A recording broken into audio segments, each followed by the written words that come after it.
Ndugu viongozi, wahitimu na wageni waalikwa, kwa kuwa hii ni mara yangu ya kwanza ya kuonana na Jeshi la Polisi tangu tumemaliza uchaguzi mkuu wa Oktoba mwaka jana, nitumie nafasi hii kulipongeza sana Jeshi la Polisi kwa kazi kubwa mnayoendelea kuifanya.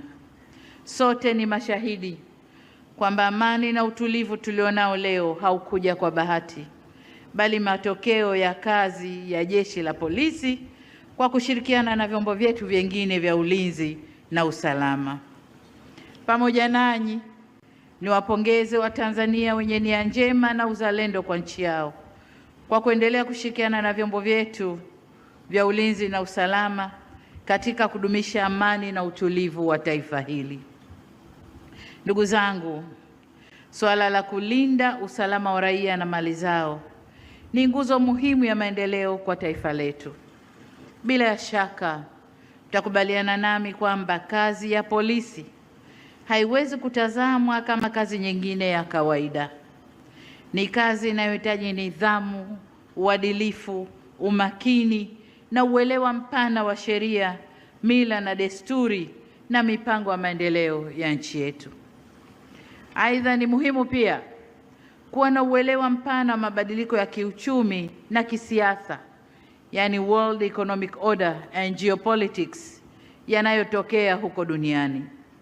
Hivyo ni matumaini yangu kwamba mafunzo yaliyotolewa yameangaza maeneo yote hayo na yatawasaidia wahitimu katika kutekeleza majukumu yao kwa ufanisi na kuleta tija kwa taifa letu. Kifungu cha 265(1) cha Katiba ya Jamhuri ya Muungano wa Tanzania kinasema kwamba ulinzi na usalama wa nchi ni jukumu la kila raia wa Tanzania. Uanzishwaji wa polisi jamii ni miongoni mwa nguzo muhimu katika mwelekeo huo. Nami nimpongeze pia kamishna aliyeteuliwa kushikilia eneo hili, na nitoe wito na nimtake asimamie vizuri eneo hili, kwa sababu usalama wetu na ulinzi wetu utatokana na wananchi wenyewe na taarifa zitakazotokana na wananchi wenyewe. Lakini wananchi wenyewe kwenye maeneo yao, mkiwafundisha vizuri, watalindana wenyewe kwa wenyewe na kutoa taarifa za kihalifu pale zinapotokea. Kwa hiyo nisisitize eneo hili na niseme mfumo huu ukitumika vizuri utasaidia kuimarisha mikakati ya ushirikishwaji wa wananchi katika kulinda amani na usalama wa nchi yetu. Kwa upande mwingine, ukuaji wa teknolojia umebadilisha pia mbinu za kufanya uhalifu. Mabadiliko haya yameendelea kuongeza changamoto za kiulinzi na kiusalama katika maeneo ya mipakani, barabarani, baharini, mitaani na hata kwenye mitandao. Hivyo, Jeshi la Polisi nalo lazima liendelee kufanya tathmini endelevu ya utendaji wake na kubadilisha namna linavyotekeleza majukumu yake kwa lengo la kuongeza ufanisi na ubora ili kukabiliana na changamoto hizo. Nyenzo mojawapo itakayosaidia kuleta ufanisi na tija ni kuendeleza utoaji wa mafunzo katika ngazi na fani mbalimbali ndani ya jeshi letu hili.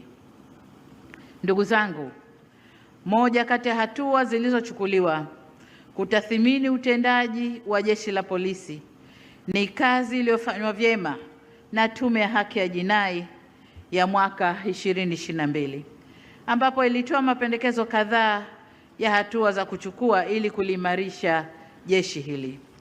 Nimefurahi kusikia kutoka kwa IGP kwa maboresho yaliyopendekezwa ya kimfumo, kimuundo na kisheria yanaendelea kufanyiwa kazi, ikiwemo kuimarisha mfumo wa polisi jamii kama nilivyosema, lakini pia matumizi ya tehama, kuendesha mafunzo na kujenga nidhamu ya utendaji.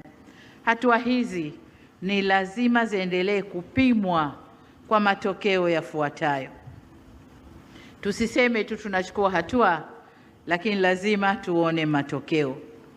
Moja, ni namna Jeshi la Polisi linavyotumia rasilimali zinazotolewa kuimarisha masuala ya ulinzi wa raia na mali zao, yaani kujenga uwezo wa kiutendaji, capacity building, ikiwemo mafunzo na maeneo kadhaa ambayo IGP aliyaeleza hapa, kwenye maeneo ya kisheria na uwezo wa kwenye medani. Tunapozungumza na uwezo wa kwenye medani, ni pale mnapokuwa mbali ya medani, mnapokuwa kwenye mafunzo, lakini pale mnapokuwa kwenye nyanja za kazi zenu. Tumezoea huko nyuma kuona askari wakisimamisha magari na wakifanya mambo ambayo hayakubaliki. Sasa hizo ndio nyanja za medani. Mwende mkarekebishe hayo. Yale tunayoyaona viklipu vinavyorushwa visirushwe.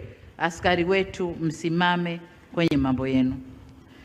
Lakini pia mkuu wa chuo ametaja maeneo mengi ambayo mafunzo yenu yamepitia, na ni imani yangu kwamba mtakwenda kurekebisha hayo na tuwe na jeshi ambalo limesimama kwenye mstari sawa sawa. Eneo la pili la matokeo, tuone namna jeshi la polisi linavyofuata miiko na kuepuka mambo yanayokatazwa katika kutekeleza kazi zao, na hivyo kuongeza ufanisi na kukuza tija kufikia malengo ya kiutendaji yanayokusudiwa, yaani effectiveness ya jeshi la polisi tukaione mule mnamokwenda kufanya kazi kwenye nyanja zenu za medani. Jambo la tatu, tunataka kuona namna jeshi la polisi linavyojenga imani yake kwa wananchi, sekta binafsi na jumuiya ya kimataifa iliyopo nchini. Hapa tunazungumzia legitimacy ya jeshi la polisi, kukubalika kwake. Likuwa naangalia klipu moja inazungumza kukubalika kwa majeshi ya polisi ya nchi mbalimbali ya Afrika, na wakawa wanatoa asilimia ya kukubalika kwao. Nchi iliyofanya vizuri zaidi ina asilimia 25 ya kukubalika kwake, na maswali yalikuwa, kama unapata shida, imani yako ni kiasi gani kukimbilia jeshi la polisi ili ukasaidiwe? Kwa nchi iliyofanya vizuri kabisa, jawabu, wasailiwa walipata asilimia 25. Kwetu Tanzania ilikuwa ni asilimia 12, kwamba wananchi wanapopata shida atakimbilia kituo cha polisi ili akapate msaada, ni asilimia 12. Sasa wengine hatujui watakwenda wapi. Hizi ni taarifa ambazo hatuwezi kuzibeza IGP. Ni taarifa ambazo tuangalie tofauti, gaps ziko wapi? Kwa nini wananchi wanajibu hivi? Gaps ziko wapi? Turekebishe. Lakini kama nilivyosema, vyema na vizuri zaidi ni kuwashirikisha wananchi, hasa kwenye ile suala la polisi jamii. Wananchi wenyewe wasimamie usalama wao na waamini kwamba jeshi la polisi ni sehemu na kimbilio la shida zao. Jambo la 4 ambalo tungependa kuona matokeo ni uwezo wa kutambua au kubaini viashiria vya hatari vya usalama kwa nchi mapema iwezekanavyo. Na hapa naendana pia na mazoea, mila na desturi zetu. Kwa mfano, tulipokuwa tukipokea ripoti ya Tume ya Uchunguzi wa Matukio ya tarehe 29 Oktoba, walisema kwamba labda uzoefu, mila na desturi zetu kwamba Tanzania ni nchi ya amani tu, ni nchi ya usalama tu, na kwamba vikitokea vitisho hatuvipi uzito wake. Tunasema watatukuta asubuhi tunapiga mswaki hapo, wao wakija sisi tupo bwana. Unaona? Kwa hiyo ile ni uzoefu, ni mila zetu. Tanzania nchi sasa watafanya nini kikubwa? Lakini yaliyotokea yametupa funzo. Tulijaribiwa, lakini kwa dhati kabisa nishukuru vyombo vyetu vya ulinzi na usalama. Majaribio yale waliweza kuyaondoa kwa muda mfupi sana. Tulijaribiwa na yametupa mafunzo. Kwa tunataka kuona jeshi ambalo halidharau taarifa yoyote. Taarifa yoyote, kiashiria chochote cha hatari kinafanyiwa kazi kwa haraka sana. Na haya yatafanikiwa iwapo jeshi letu litakuwa na ushirikiano wa karibu kabisa na mawasiliano ya karibu kabisa na vyombo vingine vya ulinzi na usalama katika kubadilishana taarifa za viashiria vya hatari.